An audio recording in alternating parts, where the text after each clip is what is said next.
Geeks and geekettes, it's Wednesday morning.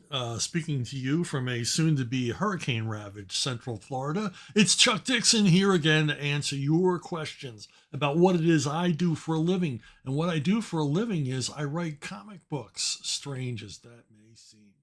I want to thank all of you for the great questions this week and watching and listening and everything else. And if I might bother you for just a second before our proceedings begin, um, think about going over to Subscribe Star Chuck Dixon. The link will be just below this video. There's a $1 tier, there's a $5 tier. Both offer you digital goodies, but the $5 tier, you'll get the occasional physical media goodie, signed comics, limited edition postcards, things like that. You know, bottom line collectibles as my way of saying thank you for subscribing. These subscriptions help me, quite frankly, it's a slush fund that helps me finance comic projects, helps me finance making these videos, and a lot of different things. Just help out and give me an attaboy. so, so follow the link below and help out if you can. If not, well, thank you anyway. Thanks for watching. Alan Barebi. Chuck Dixon, one of my favorite side characters of yours was Clancy, especially drawn by Greg Land. I know you're a huge Scott McDaniel fan, but I preferred Land's art. Anyway, did you have plans for her, or were they derailed because of the Birds of Prey reuniting Dick and Barbara? Sip of tea first. Yeah, Clancy, Bridget Clancy was a character I created for Nightwing, and mostly she was just created as not necessarily a serious romantic interest, but just a female that Dick Grayson would be interested in when he moved to Bloodhaven. You know, he's new in town, doesn't know anybody, and Clancy was his landlord. She rented him his apartment, his very humble apartment, and she was initially created as a one-time gag or extended running joke gag, because for the first few issues of Nightwing, we didn't see Clancy's face. I came up with different reasons why when Dick meets her, he doesn't get to meet her face to face, so we don't see what she looks like. But we do establish that she has a rather enchanting Irish brogue. And then when he finally does meet her in person, there's a cute meet, a meet cute, when he discovers that she's actually of Chinese descent, but raised in Londonderry. I got that idea from, I was listening to TV one day while doing something else, and they were interviewing some people in Ireland, and they were interviewing these two girls with an Irish brogue, and I looked up to see what they looked like, and they were both Chinese. And I thought, whoa, I'm going to use that in a story somewhere. And thus, Bridget Clancy was born. I never meant her as a serious long-term love interest for Dick Grayson. The reuniting or rekindled or whatever romance between Dick Grayson and Barbara Gordon was my idea. And I kind of had it in mind all along and was building up to it. But, you know, Dick Grayson being a red-blooded American boy, he's going to be, interested in girls. And I just wanted to introduce a female character that was basically not a love interest, but just someone he was attracted to and someone he could interact with. And I thought the gag was clever. And that's the reason why the character was introduced. So, and also I was building a supporting cast for Nightwing's first monthly book, because you needed a supporting cast. And that's where Bridget came from. Timothy Buckley. What are writers' fears of using Robin in a Batman series for whatever media it's produced for? For decades, I always hear writers say they want to take Batman back to his roots, but his roots only lasted 9 issues in Detective. It looks like Looks like your computer picked a word for you. I also something Robin was created to be like Watson to Batman's Holmes, where the character was used to explain plot points.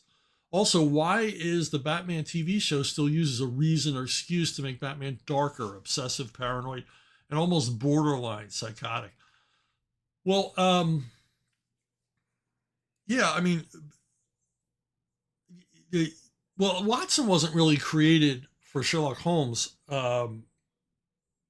basically to explain plot points. I mean, Watson tells the stories. Watson is our entree into Sherlock Holmes's world. If you were to introduce Sherlock Holmes cold to the reader from a um, third person omniscient perspective, it would have seemed hokey or silly. But us seeing him through Watson's eyes and learning about Holmes through Watson's eyes was a key element to engaging us in the character, and a very wise choice by Arthur Conan Doyle. I'd also like to say that Watson was a rich character of his own, and if you read the stories, um, Conan Doyle has a lot of fun playing with the Watson character from a lot of different perspectives, and there's a lot of commentary on the art of writing, sort of hidden in the Holmes stories. In some of the later Holmes stories, Holmes tells the stories himself and acknowledges that he never fully appreciated Watson's talents in telling these stories. There's a lot of playfulness on Doyle's part, which is why the stories are still so much fun to read today. The original Sherlock Holmes stories still seem fresh, even today. Conan Doyle was an amazing talent, and pretty much created the modern detective genre. Anyway, I'm off on a tangent. Robin is important to Batman because he's a humanizing element. It also gives Batman someone to talk to, and trust me, whenever they treat Batman as the lone psychotic, crazed, obsessed character, it doesn't sell well. I mean, fans say they love it, but then they don't buy it. And we can kind of see from the collapsing sales today as they make Batman darker and darker and darker. And on the subject of darkness, where's the end? Where's the end? You keep going dark and trying to top the last dark thing you did, you're going in a bad direction. And as evidenced by what we see in comics over the last few decades. But to your point, it was Denny O'Neil who told me why Robin was important when he wanted me to write the first Robin miniseries. And I was doubtful. I was like, dude, do you really need Robin?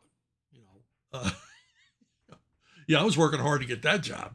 I just wanted to do a right job. I didn't want to just take the job. Oh, it's a Batman job. I'm going to make lots of money, blah, blah, blah, blah, blah. No, I wanted to make sure that I understood what they expected, and was I the right guy for the job? Did I care enough about Robin to write about it, write about the character? And then he explained, that it's a triumvirate. It's Batman, it's Robin, it's Alfred. Robin and Alfred humanize Bruce Wayne, so that he's relatable,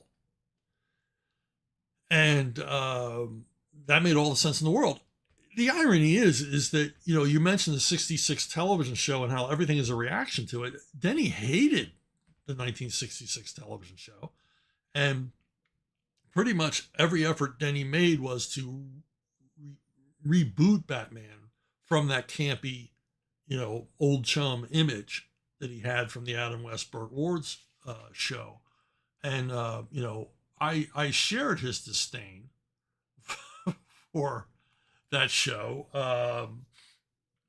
when I was a kid, because I thought, this isn't Batman. I remember my parents laughing at the show, which is like, you're not supposed to laugh at Batman. Batman's serious. So, but as I grew older, I began to appreciate the show more, particularly what the writers did as far as establishing the villains' personalities and things. There are a lot of villains represented on the show that had been in the comics before, but they weren't very fleshed out.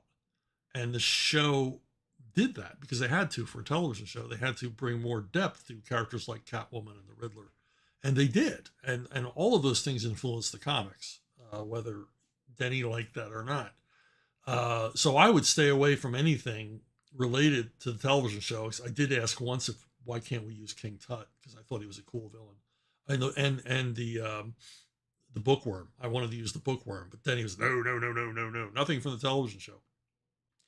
But I did sneak in references every once in a while.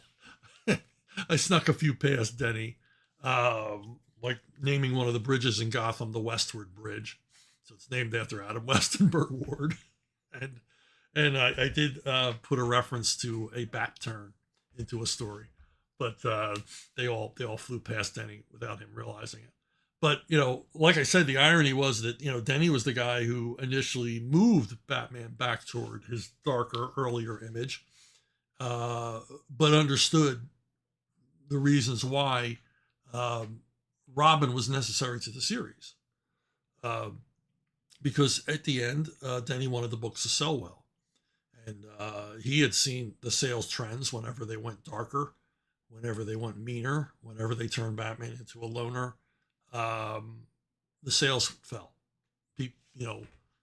Maybe diehard comic fans wanted loner Batman, but loner Travis Bickle Batman, but casual readers wanted the dynamic duo. And so there you go. That is the story. And hey, it's a Tim twin spin. Okay, Mr. Buckley, you get another shot. Comic book writing is different from most other writing as it is constantly ongoing. How do you fit the writing process, exposition, rising action, climax, into a narrative that has no definitive end? Also, if you take an ongoing writing assignment, do you try to continue with the previous writer's direction, or do you create a new interpretation from the very beginning? Well, comics were... I remember at an early Batman summit, Denny said that, Paul Levitz was talking about when he was running his summits, introduced the idea of the ABC plotting, which is used in soap operas. ABC plotting is you always have a plot A, which is beginning, a plot B, which is continuing, and a plot C, which is ending. And so you have three storylines, all in various stages of development. You have a story beginning, you have a story that's been carried on from before, and then you have a longer story that was carried on from before, is now coming to a conclusion. And so there's always this, even though this is, these are ongoing titles running years and years and years and years, and storylines that run for months and months and months. You want to give the readers a sense of closure every once in a while. And also you want to introduce new beginnings to the reader. But the thing is, once you introduce a subplot, an A, B, or C plot or subplot, you have to conclude it. It has to be going somewhere. It has to have a definitive end. And we utilized a lot of that when we were working on Batman. And that's how you keep the material fresh, because it's not just the same old thing. Every issue, you're introducing new characters, new situations, new plots, new threats, new suspense elements, or new humor elements, or whatever. But then you're paying them off, so the reader feels like they've accomplished something by reading this, and that things are actually moving forward in a story. Now, as far as taking over a title that's already established, a lot of writers will just throw the baby out with the bathwater and just immediately establish their own feel, their own take, their own characters. They'll snip off subplots like dangling threads and start anew. I've never been that way, because I figure if I'm taking on an established book, it's established for a reason. It's because readers have been reading it. That's why it's still around. And I kind of want to, not even kind of want to, I definitely want to make sure that those readers aren't, jarred by a new writer taking over. And so I will pay heed to what the writer before me did. I will utilize his characters and subplots and everything else, and then sort of weave them into my own. And I'm going to weave them into my own, not just because it's an ego thing or I want to make this book mine, but because I got to come up with my own ideas now. And I'm going to sort of intermesh what came before into the new storylines. And also, I'm going to pay off the previous writers' storylines and subplots and pay off characters, have things come to a conclusion. And, eventually, after a few issues, the book is all me. But I don't start out all me because I don't think that's fair to the reader. Because not every reader looks at the writer's credits. They just want to read about, Captain Potato Salad, what's going to happen next. And is he going to be able to get out of that trap, or whatever, or is his girlfriend ever going to come back? And so I have to deal with all those things because that's my job as a comic book writer, taking over from someone else. And I'm not going to drastically change characters or alter things or in any way, piss on what came before, because, when you diss the previous writer's work, you're dissing the readers too, because they liked it. They bought it. And I feel like I owe something to that guy for for setting everything up. Billy Calabrese. I remember on a previous episode you mentioned that DC had rules at the time about the Batman offices not being able to use Titans characters. So I was wondering, is that why you never wrote the original Batgirl Betty Kane, or as she was referred to post-crisis in only a handful of appearances, Flamebird? Also thought there was potential for this character and would love to know what your take would be, just your general thoughts on the character. Thanks again for decades of phenomenal work. Well, I'm going to tell you, my thoughts on the character were I completely forgot she existed.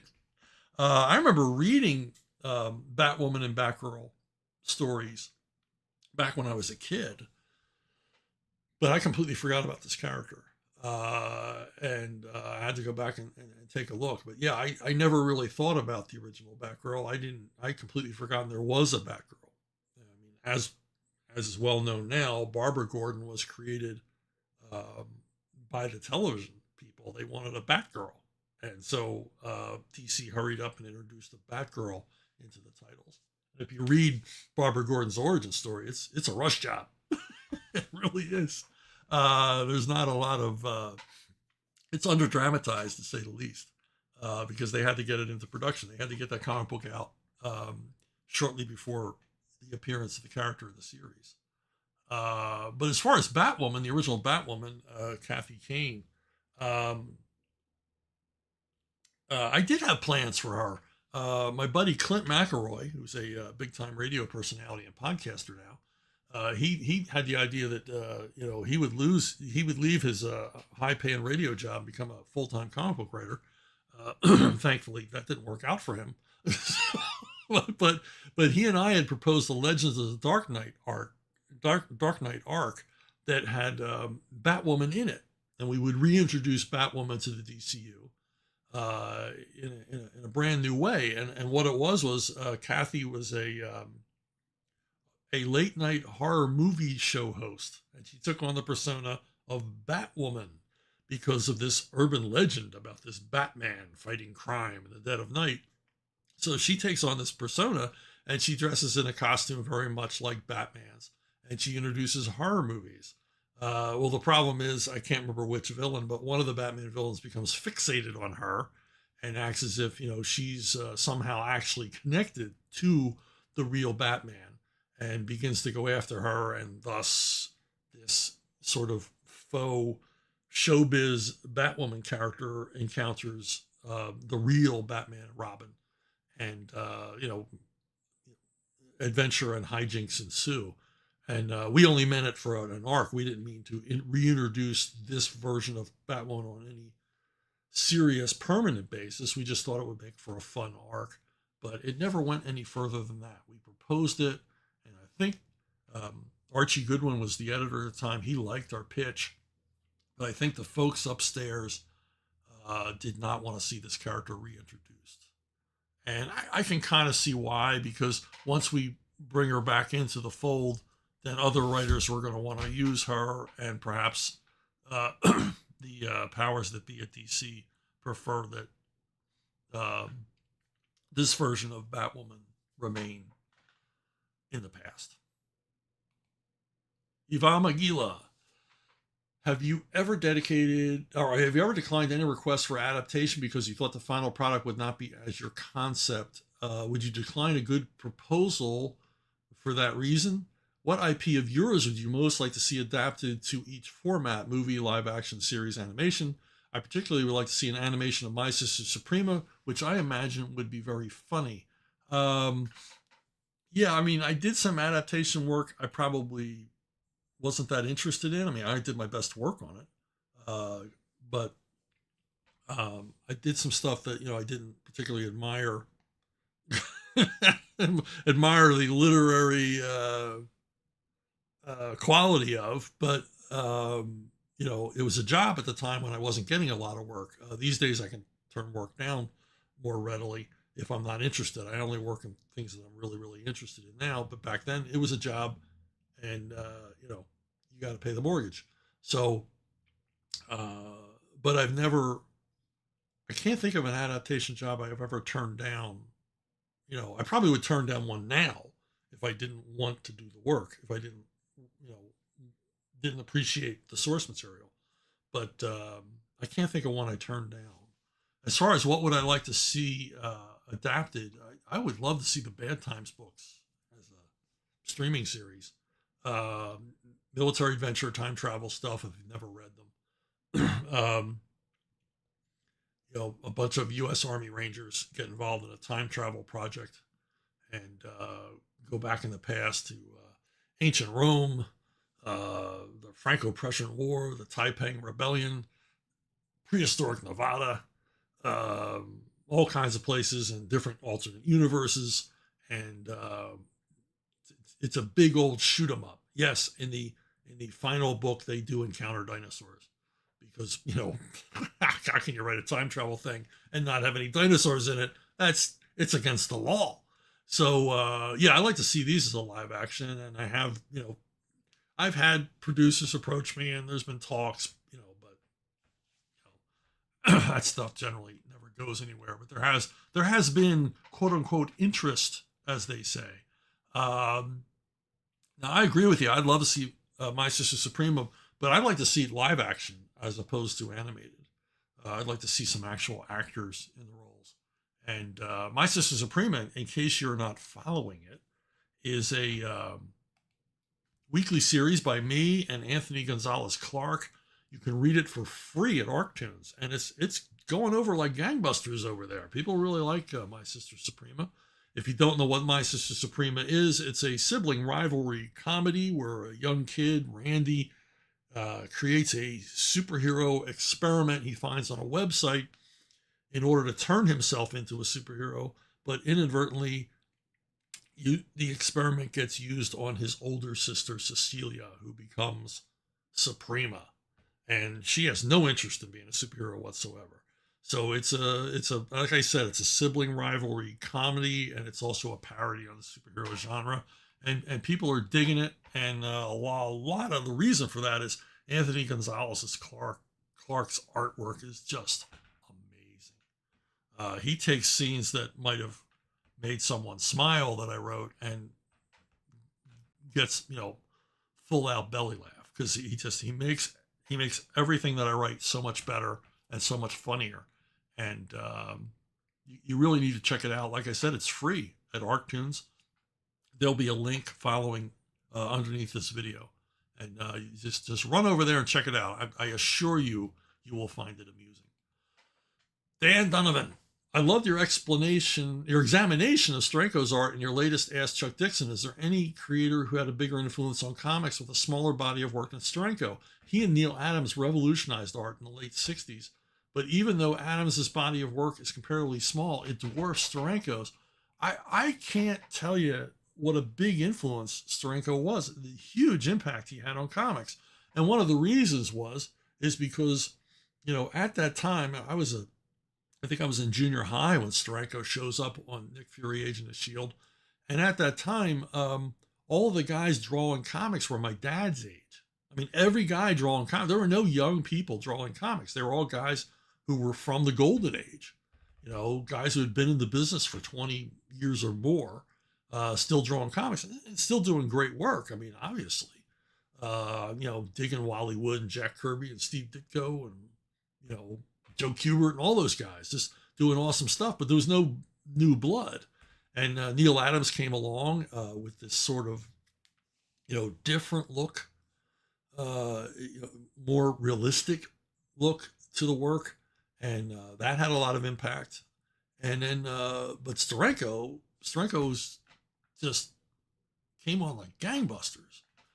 And it was his love of comics and his keen understanding that comics are an immediate experience.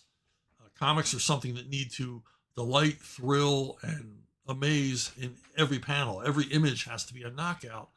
And his, depth of knowledge about the history of comics and appreciation of the medium, it was in everything he did. I mean, these were in your face, amps turned up to 11 comics. Never slowed down, always trying to engage you, always drawing you in, just amazing imagery and, just rock'em sock'em stuff. He takes Kirby like to another level and attention to detail and just the artistry of it. This guy obviously had a deep, deep love of the medium, a deep love of these characters, and it shows. And the coolest thing about it was he was a young guy, and Marvel let you know, and they Stan promoted Jim as, this, new young Turk coming in here. Hey kids, somebody not a whole lot older than you is drawing comics. And I think that opened the door to the next wave, which came a few years later, Bernie Wrightson and Mike Kaluta and Barry Smith and guys like that. But it really begins with Steranko. And I think to a lot of guys, me included, seeing Steranko, seeing a new face after all this time, doing comics, who was a relatively young guy, made me think, hey, I could do that. And I'm probably not the only guy who thought that way. And thus you had this new generation of talent show up in the early 70s. But, everything about Steranko was dynamic and huge and game changing because, he played with storytelling, he played with composition, he played with character, and he did comics that were generally more sophisticated. And I don't mean artsy fartsy pretentious. They just were, he was lifting the medium up, taking the super without changing anything. He didn't do anything drastic or radical or dark or dismal or anything else. He just took these characters to what he thought was the next level as far as craft, storytelling, character development, things like that. And just a more mature work, which was different at Marvel because Marvel, understand, was, a little hokey jokey, a little tongue in cheek, a little self-effacing, a little self-aware. And none of Steranko's work was like that. Steranko was just full bore, in your face, hyper dramatic comics. And as a kid, I responded big time. I just, like I say, it's you cannot overestimate his impact on comics at the time. Andrew Schweitzer. Hi, Mr. Dixon. I remember an interview with Steven Spielberg where he said that Spielberg bait. You people keep baiting me with Spielberg, and I'm going to rise to it. I'm going to take the hook. He said the two movies he would want to be remembered for more than others are Schindler's List and E.T. the Extraterrestrial. My question is, are there any story arcs for specific issues you would like to be truly remembered for? Yeah, okay. You got me. You got me. E.T. You want to be remembered for E.T.? Who's watched this movie? Has anyone watched this movie in 20 years? I mean, every time they have a new vaunted anniversary re-release or new Blu-ray, new DVD, new videotape, new whatever, they end up filling landfills with them because nobody wants them. This is a movie that is best seen in the rearview mirror. It was fun at the time, but looking back on it, it's the most schmaltzy, sentimental, manipulative thing that Spielberg ever made. Of course, it's one of his favorite movies. He made a fortune. He's probably thinking about the houses he bought off of this movie. But it's not a movie that's aged well. And it particularly hasn't aged well because though it's one of his favorite movies, Spielberg can't seem to resist going back and tinkering with it and changing things. But yeah, it's one of those movies, see it and forget it. But because of the PR machine, we're told it's one of the most marvelous, most beloved movies of all time. Yeah, and Tom Hanks was so convincing as Walt Disney. uh, you know, it's yeah, what can I say? And Schindler's List, I have a problem with because every time Spielberg attacks serious material, quote unquote serious material, he feels that he's going to be the last word on it. And so he's going to tell the whole world about the Holocaust in a way that they've never understood it before. And what I object to is, is the best place to be educated about the Holocaust at your local multiplex. It's not as if there weren't like lots of documentaries. There weren't lots of books written about it. It's, of course he's going to say it's his favorite movie because, he won Academy Awards and all the rest of it. And it's seen as his most serious film. But is it his best movie? No, it's not his best movie. His best movie is Raiders of the Lost Ark, and it always will be. And even Spielberg himself admits that he worked harder on Raiders of the Lost Ark than any other film he's ever worked on. And I've talked about this before on the videos, and I've heard from people who've worked with Spielberg as part of crew and everything else. They all will remain nameless. And they said that everything I said about Spielberg was right. That he's one of the laziest directors in the world. Now, he worked hard on Raiders of the Lost Ark for one and only reason, because he was in a severe career slump. He was fresh off of 1941, a movie which nearly bankrupted two studios, Columbia and Universal, who had teamed to make this, gigantic turkey. And it was an epic money loser. And no one wanted to hire him. No one wanted to touch him. He was finished. And his film school pal, George Lucas, hired him to do Raiders of the Lost Ark. And Spielberg realized, if this movie's not a hit, I'm finished. I'm through. So he worked like a Trojan on this movie. He was there every day, which apparently is unusual for Spielberg to actually be there every day of shooting. I've heard stories from crew members and stuff that he was, he would direct movies over the phone from vacation. He'd be vacationing in Hawaii or something and direct the movie over the phone.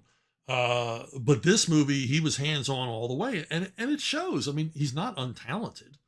But even the talented people have to work hard. You got to put some sweat in. And Raiders of the Lost Ark is a perfect adventure film. It is flawless. There is nothing wrong with this movie.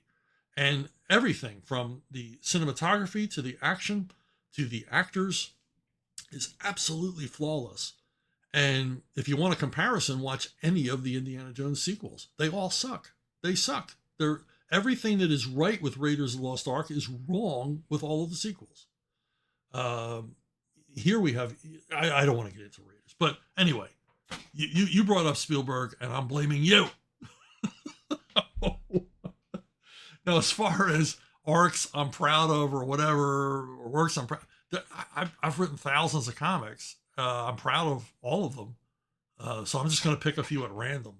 The Nom issue number 66 is sympathy. The Nom issue 66 is, the best thing I've ever written.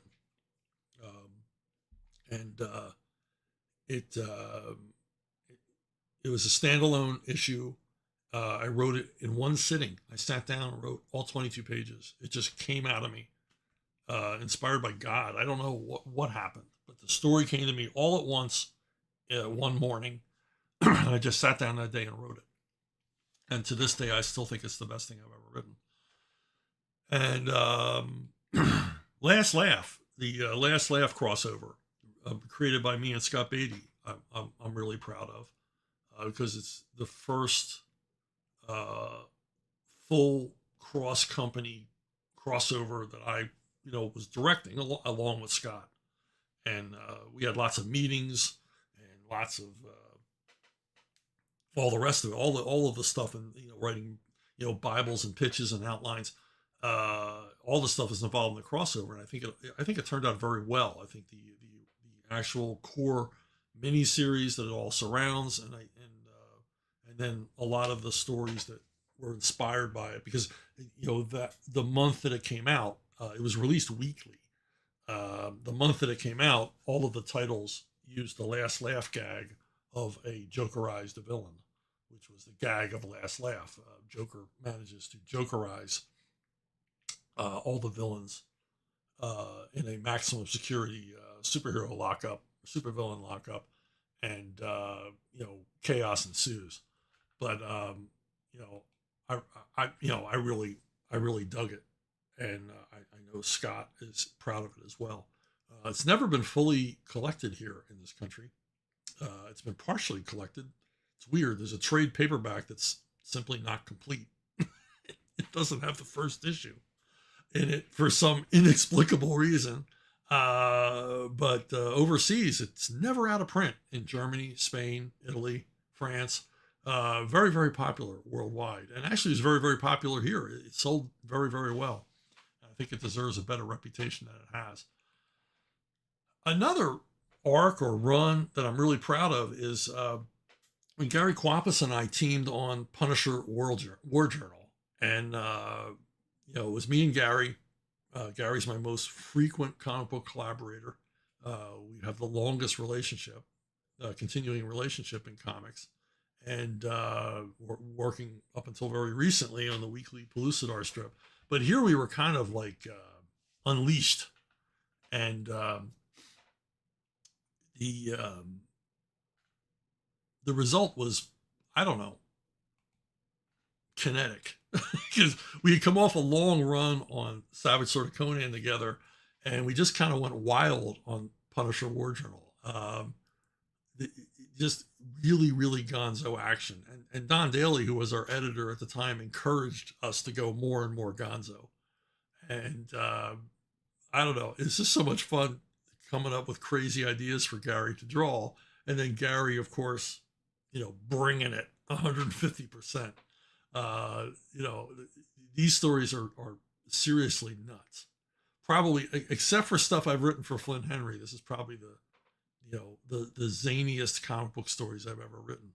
Particularly like the hillbilly drug gang who move into the city, and the result at one of the end of the arcs is Punisher getting his own exoskeleton armor a la Iron Man, but of course he's doing it on a Frank Castle budget, so it doesn't quite work right. I just love everything about what Gary and I did. And hey, this poster sent in a lovely picture of Cody and Chip, his dog and kitty. So I thought you'd all appreciate that as well. Hey, what you reading? People seem to like this segment. And I've actually been reading quite a bit lately. One of the things I really enjoyed recently was these 2 new volumes from Cinebooks of Lucky Luke. And they're more recently done within the last couple of years. And they're sort of a reboot or a reimagining of Lucky Luke as a more dramatic in tone. And the artist doesn't really change anything. Everything is the same about Lucky Luke, except his horse doesn't talk, and it's not as much a Western parody as it is a Western pastiche.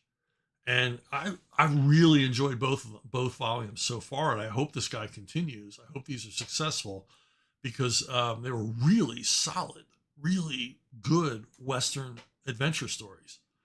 Good shoot 'em ups. The humor is still there. The tone is still there. He changes really nothing about Lucky Luke. It has the same tone, the same feel, and they're still like PG rated Western adventures, which I also liked. He doesn't go darker.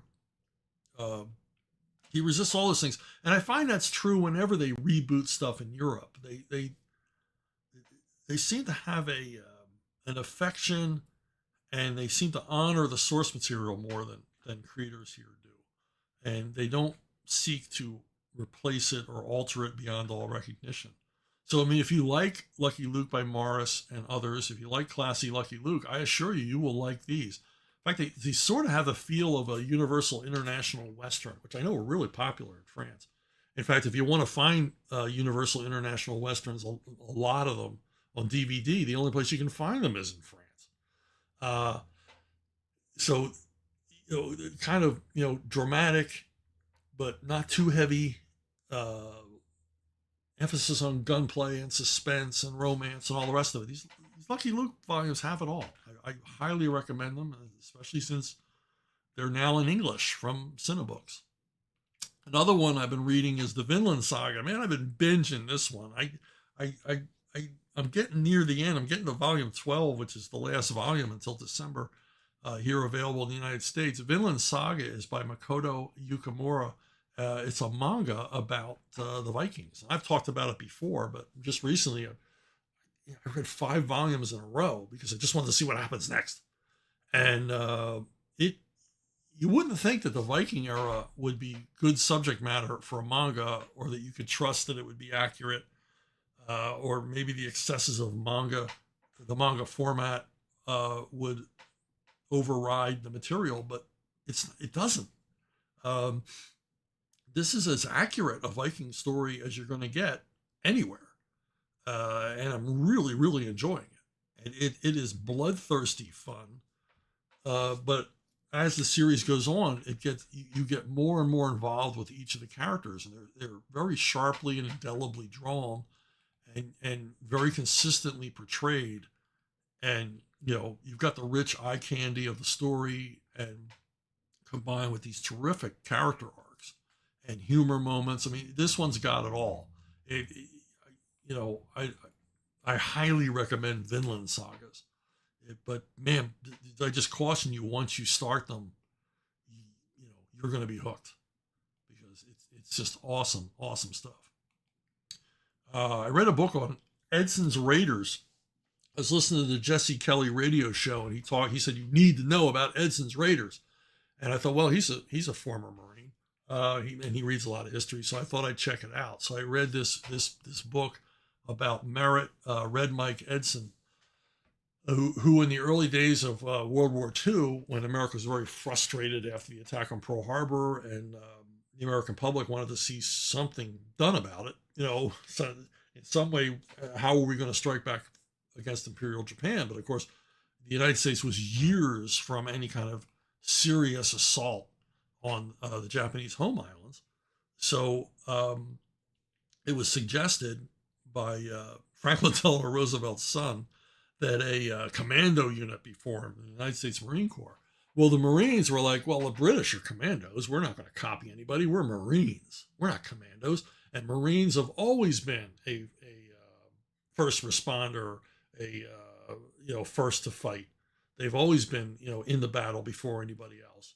So we're not going to call ourselves commandos. So they came up with the almost piratical term of raiders, and they were going to be the Marine Raiders. And Merritt Edson was tasked with forming the unit,